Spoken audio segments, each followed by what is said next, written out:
Hey beautiful people, welcome back to the channel. It's Africa Unboxed. If you have not subscribed yet, kindly hit the subscribe button and the notification bell. Anytime we release a new video, you'll be the first to see. Alright, today we are in Techiman. As you can see, we are driving around town just to give you a feel of, how the place is like and all that. But today we are talking to an African American who's been living here in Techiman, Ghana for the past 11 years. Today he shares his experiences, his insights and perspectives on what it is like living in Ghana as a Black American, and also some very deep conversations. Stay tuned.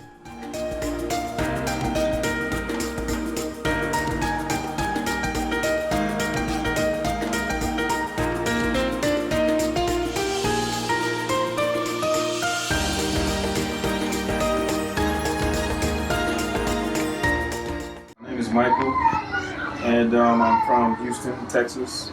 Grew up in Houston, Texas, and I got a volunteership out here in Ghana, 2012. Yes, I came in 2012. Did a 2-year tour.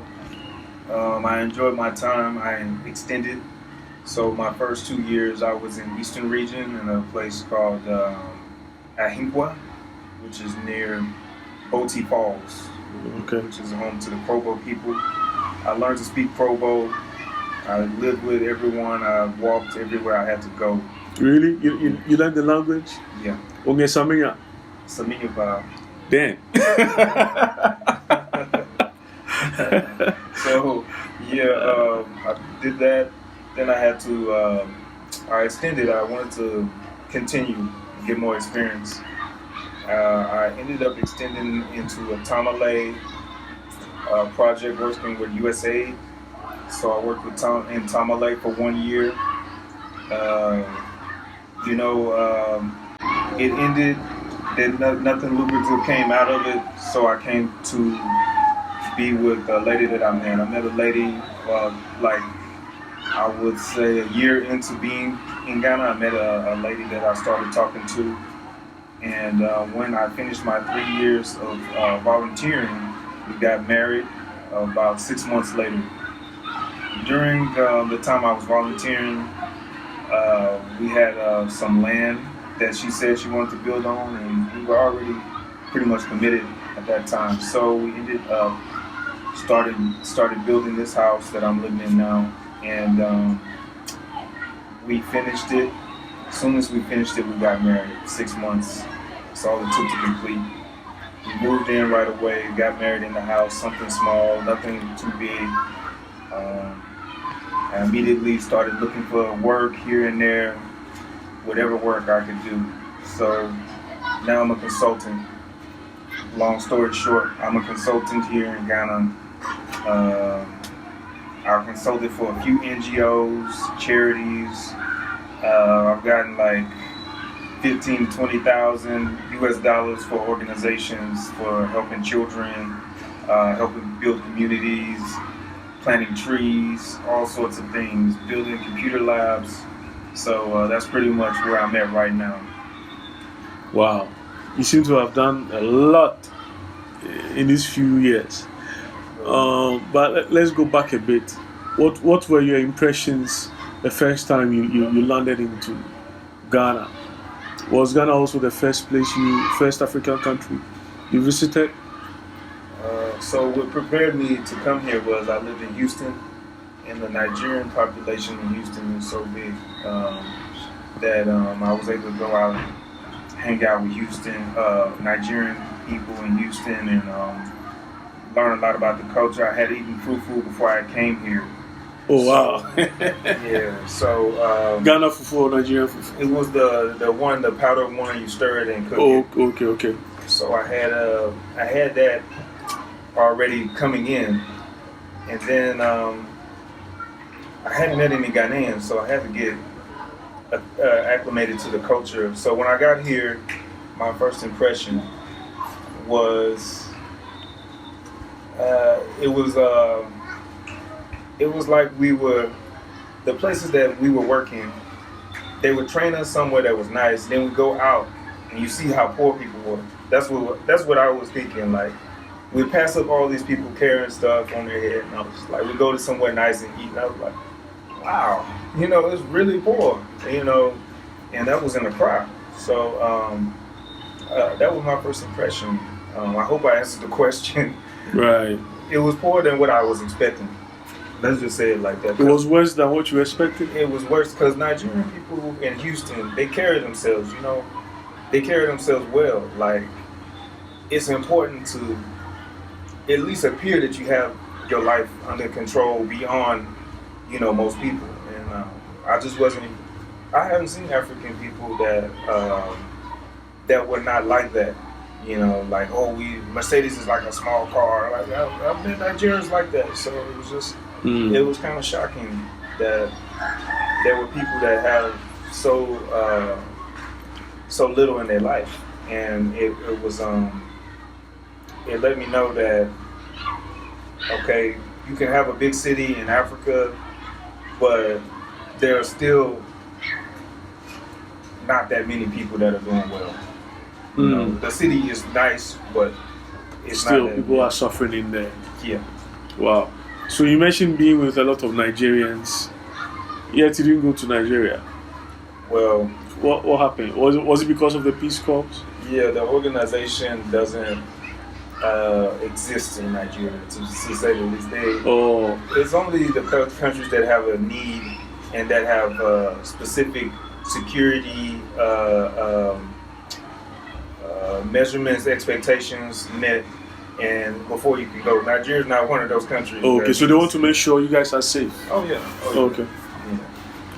Yeah. So I ended up here, and basically my experience with Nigerians did help me a lot because I don't worry about time when I'm around African people. I don't. Why? It doesn't sound too good. I had already experienced with not worrying about time. I had played American football. Then when I got to college, I played intramural soccer, and I never played soccer before. The head coach was Nigerian. Some guys were Cameroonian, like Jamaican, and everybody was just, gelling. They was the same on the football field. So I started learning about the culture, hanging out, and we ended up going to matches, and the match be at 10 o'clock. Everybody, you get there, and you be waiting from 9 to 10:30 to 11, and people just start showing up to the football matches. Oh. And I said, wow, Black American people have something called colored people time, but African time is something totally different. Colored people time, we come like 5, 10, 30 minutes late, but African time, they'll come 3 hours late. Wow. I knew of GMT, now I know of AMT, thanks to you. Wow. Yeah. So how were you guys helping the schools and the places you visited as a Peace Corps? I mean, so what Peace Corps do is they have metrics to show that you are helping a certain amount of people and that you are impacting a certain amount of people because they participate in whatever it is that you are offering. I would go and meet those metrics, and sometimes you go and do a flip card, telling people about disease and eating, not washing your hands and stuff like that. Hygiene. Yeah. So you do stuff like that, and however many people are watching, that's what you measure out there, how many people you impact. For me, I didn't teach Ghanaians I didn't sit there and read anything to anybody. I came for agriculture, so what I did was I focused on working with people that are good with their hands. Because I read something about development in another country like Nepal or something, and it just said that they just focused on hand skills, like people working with their hands. So I would go to people's houses, see what they had. Out of bamboo, we build a chicken house. And I say, Right. the government gives us a sponsorship to give you chickens. Now that you have a chicken house, you qualify for me to give you chickens. So that was the way I operated. And once they had those, then they said, I need another one. We go build another one. Oh, okay. So, and then that's how I got into rabbit keeping. Also was, I would build rabbit houses for people with bamboo. And once they needed more, we built a bigger one. So I just started people with the idea and gave them the skills. And from there, the beekeeping, the same thing. We learned how to build beekeeping without carpenters. We didn't have to use a carpenter. We used cutlasses. We take a small piece of wood and sharpen it until it could sit and catch bees somehow. So we were doing a lot of stuff that didn't require government help, and I didn't want anybody to be dependent on the government. Okay. On their So foreign aid. how are you able to help them? Because from our conversation, you studied marketing. How are you doing farming?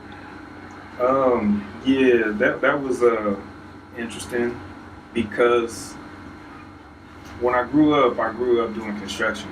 So I was a construction kid. My dad was a construction worker. My grandfather owned a construction company. So as a kid, I used to hang out on construction sites. Saws were there, hammers, everything was there. I didn't do much of it. I used to pull nails out of wood and take the wood to my grandfather so he could use it on another job. That's basically all I did. So I saw the tools and the guys and the lumbers, and I just started sawing. And I read how to put together a beehive. Wow. And I started doing it, and people started seeing me, and they said, "Oh, this American can't possibly be doing this hard work." And so they'd be coming and taking the work away from me and doing it faster. Right. And that way they were just learning with their hands instead of me reading a book to them. So we built about 15 beehives out there, about 10 rabbit cages out where I was working. It was a small village, but if I go there, they all remember me. Yeah. I do farming out here. I still do rabbit rearing. I have about, let's say, 12 to 13. I have 13 rabbits. And I have cashew that I'm working, moringa that I'm working. So I do a lot of outdoor stuff. I like doing outdoor stuff. Is it profitable? I'm in the first 3 years of cashew, so I can't say that I've made a profit. But this is a long-term investment, so I'll see. Eventually, I'll get in there. But I just want to learn.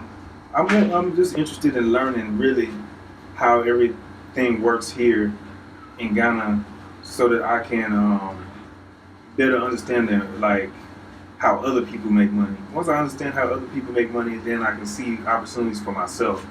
So through starting the cashew farm, maybe I get into the cashew and I'm making a little bit of money. And I say, okay, they're throwing away the apple, so I found somebody who wants to buy the apple. Right. So that's my whole thing is I get into something and I see what everybody else is doing, and then I find the opportunity in it for myself. So why did you move? You didn't stay in Accra? Because most people, when they come, they're like, okay, though you've seen the contrast that people are still poor over there, but yet it's better here, right? Right. It's better there. Sorry, it's better there. Definitely. Why choose here? It reminded me of America. To be honest with you. How is that? I mean, they have the malls, they have a nightclub, they have the supermarkets. I mean, anything you want in Accra, like anything from America, you can probably get it. Movie theaters, Right. It reminded me of America, and I wasn't really into that. Yeah. I'm not really trying to go back to America. Let's just say it like that. So it has some negative American vibes to you. I just think that if you're American and you don't want to experience, African life, you just want to be in Africa, then you can go to Accra. Like, for most American people, that's the way it appears to me. Like, they're running away from African culture. Like, okay, somebody that grew up in Accra, they're going to have a totally different experience from somebody who's visiting Accra. Right. But Americans don't want that. They want the comforts. Yeah, they want all the comforts of being an American. And I'm just like, once you experience the problems, then you know where there are solutions and where are there places that you can make a business for yourself. Like, once you know what everybody is really going through and all the real issues that they have, then you can find a solution. I mean, if you go to Accra and everything's perfect, and you're like, well, nothing to do here, no work for me, I'm just here on vacation. Yeah. But the further you get in, the more you learn about the real complications that there are growing up for young people. Yeah. For students finding work, people who have graduate degrees and lights out. Doom so and all that. Gladly, it's over with. So what did your friends say to you moving over here? I lost a lot. Because having finished college in the US, I mean, if you had a job, you'd be making some good money. Why this jump? I think a lot of people they don't have interest in Africa. So on Facebook and stuff, you post what you're doing in your life, and people. By the time you realize it, you get back to America and you check your Facebook, and you realize, oh, this person's no longer a Facebook friend. It's just like, well, the things that you're doing over here, it doesn't really matter to people in America. So they're different, and they think you're gonna come back with like at one point they had Ebola here, like in the last 10 years they've had Ebola here, and I was telling my mother, I was like, there's more Ebola Ghana never had Ebola. Yeah, we never had Ebola. There was Ebola in West Africa and all the countries around. Yeah. And they had Ebola in Dallas, Texas. And my mother was like, you better get out of Africa. They got Ebola there. I said, there's more Ebola in Texas, closer to you than there is here right there where I'm at. Like COVID. Yeah, that thing too. Yeah. We were in America. I was in school in America when that happened, and everybody's wearing masks. Everybody's requiring you to wear masks and do this, and now they hadn't started doing injections, vaccines. Yeah. But I got here and nobody was wearing masks. Nobody was riding on the bus. Nobody's coughing. I was just like, wow, it's really more peaceful here. Yeah. Like, seriously. Really way more peaceful here than going through all of that. And you have to get money. You go out to work and you're around people and somebody said, oh, that guy had COVID. He can't come to work today. And you're worrying about if you're going to be able to get your money in America because of it. Yeah. It was a big deal. And I got here, found me some work to do. I never had to wear a mask. Right. I never had, there was an outbreak at work today. I never had experienced it. All right. So what was some of the stereotypes that you heard about in America? But when you go here, you were like, oh, no. I would say that people couldn't help themselves, like they were helpless, like they were just incapable of doing better, and they just weren't able to get out of whatever this is. Like the African continent as a whole is viewed a certain way by Americans, like, okay, those people are hopelessly impoverished. You know what I'm saying? So when I got here, after a while, I saw that it wasn't just hopelessness, it was something else. It was like people are helped to think in a certain way. People are helped to think that they can't, get out of what they're in. People are helped to think that, they're going to be hopeless, so they might as well just have a billion kids and, have the kids to help them in the farm or something like that. This is a very serious statement. What I'm going to, right? What I'm going to. How are people helped to be poor? It's quite. All right, we have to go back to like Nkrumah times. Nkrumah really wanted to help these people. Right. But he was systematically overthrown.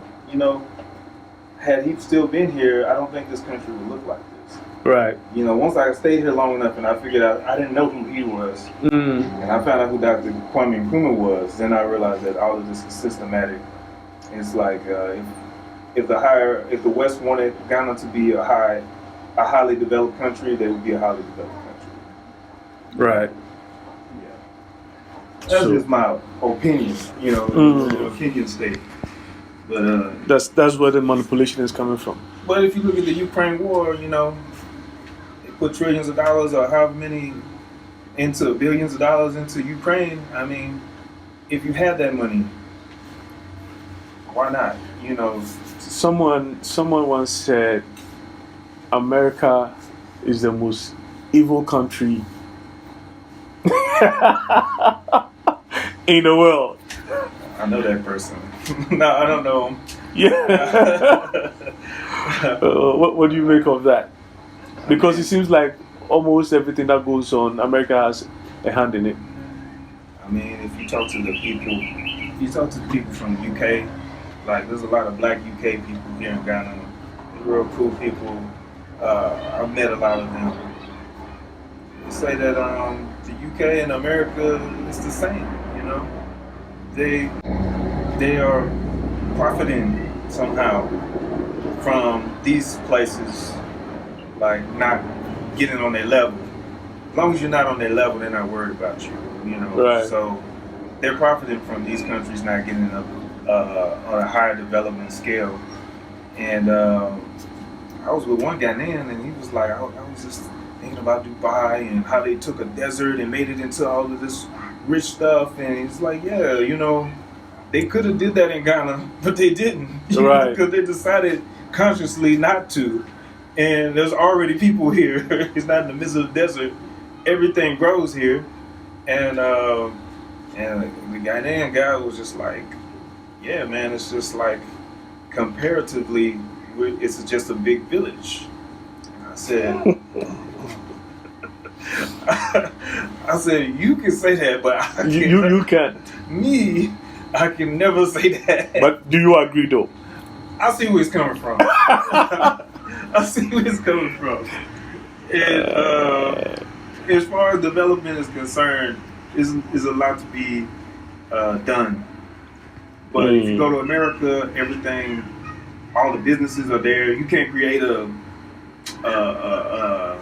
you can't go to America and be a seamstress. They have machines that do that work. You know what I'm saying? So it's just like industry has not hit Ghana hard like that. Industrialism has not hit Ghana like that hard. And they have all the minerals and all the materials. So why wouldn't you want to be somewhere where you already know what can be done? It's just, putting together the minds and the money to do large scale revolution when it comes to building and job creation. We've already seen it in America. We've seen it in American history. Yeah. Right. So we know what's coming. We just gotta be the right place, the right time. I look at it. How do you see Africa in the next 10 years? How are we going to look like? I think Africa, since I've been here in the last 10 years, we went from Zonto, which I had never heard of, to Afro beats in Ghana. And Afrobeats is like a mainstream thing. When I went back to America, they Yeah. played in nightclubs and New York and all types of places. I went out with my friends in Houston and they started playing some Afrobeat song and everybody knew it. They didn't know the words. My friends was dancing to it. I was confused because I was dancing harder than anybody, and they could tell that I knew the song. And I was just but like, you had no idea. Yeah, they was just kind of vibing off of me. Oh, okay. But yeah, it was interesting, and I think in another 10 years, it'll be even more so where the fashion will be over there. The food will be more mainstream. You could get, I think that there should be, if there's not already, Jollof food trucks going around the places that mostly African people work. I think that it's going to be like that in the next 10 years, where it's just you could get more access to African. You can see African things more visibly in America. Ghanaian, Eritrean, Nigerian, of course, and Ethiopian. A lot of people are into Ethiopia, and when you go to Ethiopia as a black man and you see the black Jesus everywhere that they selling it in the airport, you really look at yourself differently and you look at Africa differently. Yeah, I have a story about that too. Yeah, so before I digress, I was asking, how do you see Africa in the next 10 years? So I think that once the eyes are all officially on Africa, in the next 10 years that will happen, there'll be some big investments where I'm praying that Africans will start getting off of the backings, like the whatever they have in Togo, it's backed by France. Let's just put it that way. Oh, the CFA, the currency? Yeah. I think that they've been talking about it. The ECO, the currency they want. Yeah, people are talking about getting off of these foreign-backed currencies and having an African dollar or an African currency where they don't have to depend on the dollar rate fluctuation, the controlling your economy and all of that. So Ghanaians are talking about it every day. Gaddafi, I think his name was Gaddafi, was talking about backing the money with gold. And he was killed. So it takes some time after somebody get killed where people just come back to the same thing again. The same rhetoric again. Yeah, it's like, well, we got to get off these foreign currencies. So I think that's going to happen in the next 10 years. And once that happens, development will happen because people won't be relying on aid and U.S. aid and France aid and all these different things that they have, and they will have control over their economy. Right. As it is, we are gone. Now people are like, oh, if they bring back the slave ships, we'll board it willingly. They don't have to. But that is because, that we are being controlled by those same powers, and we are still at that mental state. Definitely. Do you agree? I think that there's some control from somewhere outside of the country, because the presidents just keep making mistakes in all of the countries, and it's just like, where does this logic come from? Why would somebody vote for somebody repeatedly? And it's out of the country's control.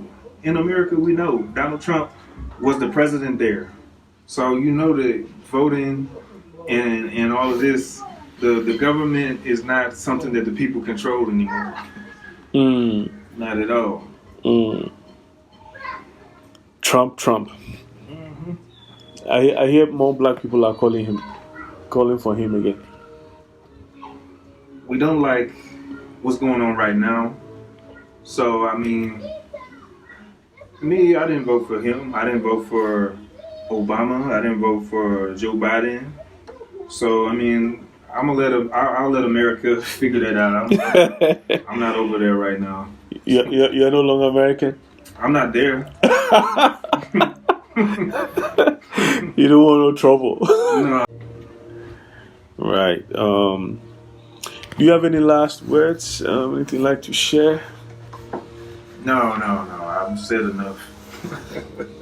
I've said enough. What would you tell the African young man who wants to get out of this place? Okay, I will say something. I wrote a guide book like in 2015 for African Americans that are having trouble dealing with Africans. The guide that I wrote in 2015 is called Black Tribalism Worldwide. It just talks about how the real issues that black people, African, Jamaican, all around the world we're having is we don't get along with each other. We don't get along with each other. We don't want to work with each other. We want to work with people that don't look like us. And we're so divided that the people that live in this village in Ghana speak a different language from the people like 20 minutes up here. So they can't possibly talk to each other because they don't want to lose their culture. You know, they don't want their culture to die out. Let's put it that way. So they don't want to change and they don't want to assimilate to the other people just here near them.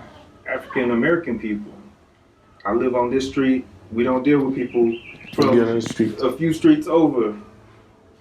You know, it's like that. Oh, you from this side? We don't deal with people from that side of town. Wow. It's the same thing. So, I mean, it's the same thing here. Most Black Americans don't want to deal with the locals. That too. Yeah. They already have it, and then the local people, they're looking at Black American people like, oh, this guy is not from my tribe.